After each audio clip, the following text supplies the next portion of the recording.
welcome back to Sunny Live Chat. Thank you so much guys for tuning in. I'm here to update you of what is going to happen on Imbewu the seat from the 14th to the 18th of December 2020 on Monday.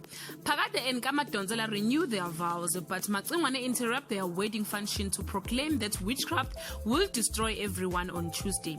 Nirupa swears to get Shria out of jail, and she receives a call from Zamazama, who agrees to tell the truth to clear Shria in exchange of the reward money on Wednesday.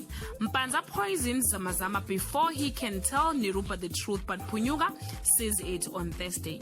Menzi has another plan to gain control of Malutu. Mazulu gets excited on Friday. Shria is grateful to be at home and realizes she could have been killed in prison. Zeto arranges a mini photo shoot to celebrate Nomfundo and Punyuga as Mepo's grandparents. Guys, this is all I have for today. You can leave your comment below and share your thoughts. I wonder if Thokozile will ever be arrested, guys. We don't know.